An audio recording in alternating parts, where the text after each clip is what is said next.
BTV 전주방송은 시청자의 뉴스 보도 참여 기회 확대를 위해 주민들이 직접 취재한 뉴스를 전해드리고 있습니다. 이번 시간에는 전주와 지난 소식을 차례로 들어볼 텐데요. 남지숙 이규홍 주민통신원이 화상으로 연결돼 있습니다. 두 분 안녕하십니까? 네, 안녕하세요. 안녕하세요.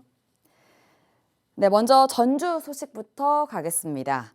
전주시가 최근 쓰레기 수거 방식을 변경하면서 주민 불편이 커지고 있다는 내용인데요. 남지숙 통신원 이 송천동 주민들도 마찬가지라고요. 네, 송천동은 전주에서 인구 밀집도가 가장 높은 지역이라 쓰레기도 많이 발생하는 곳인데요.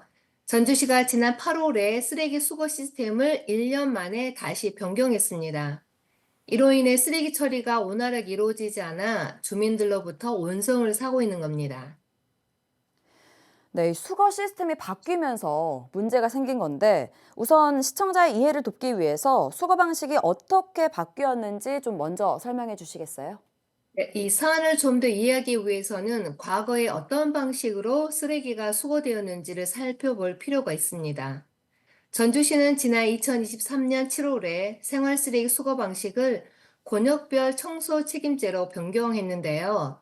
쉽게 말해 전주시를 12개의 권역으로 나눠서 업체별로 담당 권역을 정하고 업체가 담당 권역의 쓰레기, 그러니까 모든 쓰레기인데요. 생활쓰레기나 음식 쓰레기 등을 수거하는 방식이었습니다. 하지만 시는 이 권역별 청소 책임제의 문제점을 보완한다는 이유로 지난 8월 다시 수거 시스템을 바꿨는데요. 그게 바로 전면 권역별 책임제입니다.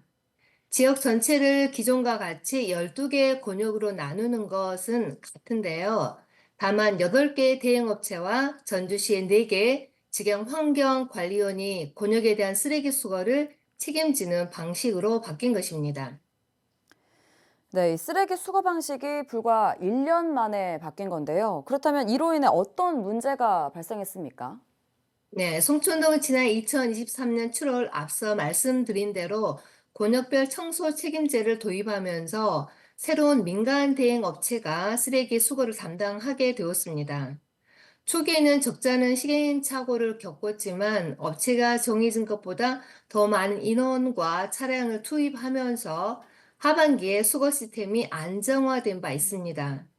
그런데 올 8월 1년 만에 수거 시스템을 바꾸면서 전주시의 직영환경관리원이 송천동을 전담하면서 문제가 발생하고 있는 겁니다. 수거 시스템이 변경된 지 2달이 다 되어 가는데 아직도 수거 지역은 물론이고 성상별 수거 일정이 정착되지 않고 있습니다.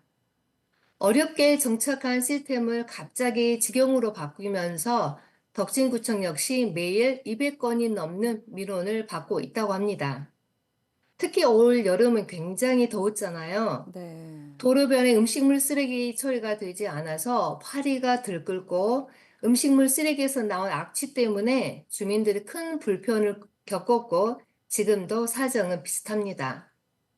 전주시는 권역화 책임 시스템을 통해서 쓰레기 수거의 효율성을 높이고 도시 환경을 개선하며 시민들의 만족도를 높이기 위해 변경했다고 하는데 실정은 반대로 가고 있는 상황입니다.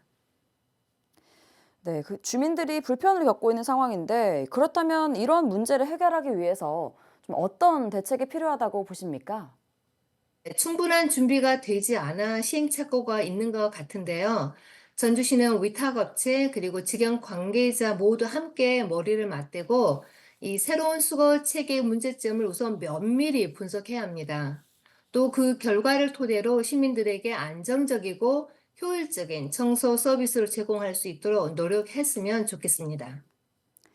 네, 전주시 쓰레기 수거 시스템이 바뀌면서 발생한 문제는 지역 언론에서도 좀 자주 언급한 바가 있는데요. 주민인 통신원님께서 소개를 해주시니까 좀 더 와닿는 것 같습니다. 잘 들었습니다. 이어서 진안으로 가보겠습니다.